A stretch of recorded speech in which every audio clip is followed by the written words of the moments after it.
When it comes to body language, few are as fluent as Barnum. Being beaten, raped, or even killed were possibilities if that was the day a drug dealer found out that I was an undercover police officer.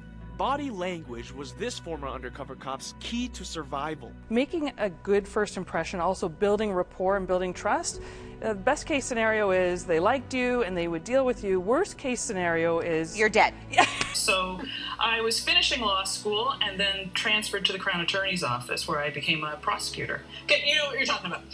It was a really interesting debate last night. I watched it the first time live with the sound on, and then I rewatched it with the sound off because the body language is a lot louder when you can't actually hear what they're saying. So it gave me a lot more information. I started out as a uniformed police officer, and then I was recruited by drug enforcement.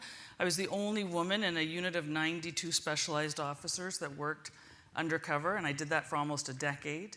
And then when Kevin and I got together and started a family, you know, buying crack and stuff as a mom is a tough gig, right? So you lose things to talk about with the other parents at the side of the soccer pitch. Okay, well, I'm gonna ask you something. Now, I want you to take all the time you need. And don't say anything until you're absolutely sure. And I also want you, before you answer, ask yourself, what does she already know? And then ask your question. The more I questioned and revealed a little bit more to him as to where this was going to be going, his body language ended up like that. So he had a wall between the two of us.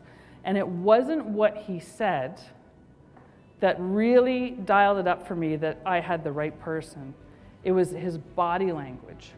So I show people how to crack the code on deception and to better interpret body language.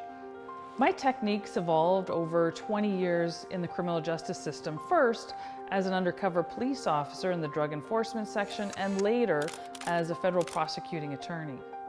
When I worked deep undercover, it was my job to build rapport with drug dealers, bikers, and other violent offenders.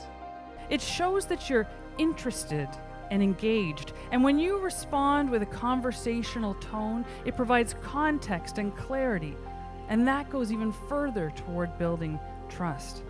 One of the best parts about speaking is actually what happens afterward, and that's when people will come up and tell you what they liked best or what their biggest takeaway was. To think that you can just read a book and understand the nuances of body language doesn't work like that. That's why keynotes and workshops are so important.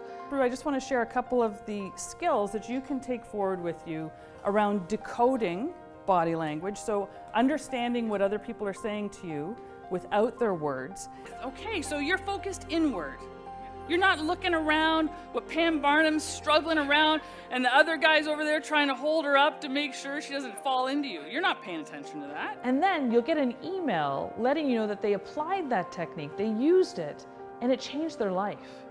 So often I think we get focused on the words that are being said, but when I was training to be a police officer and training to be a lawyer, one of the things that they stressed was watching what people are saying, watching their body language, watching their nonverbals. And it doesn't have to be this secret second language that only people who have gone through professional training can understand.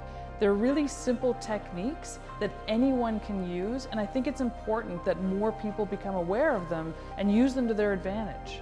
Which pose better demonstrates empathy? Is it the woman posed in A or B? If you believe it is A, please raise your hand. Okay, everyone with their hand raised, please have a seat.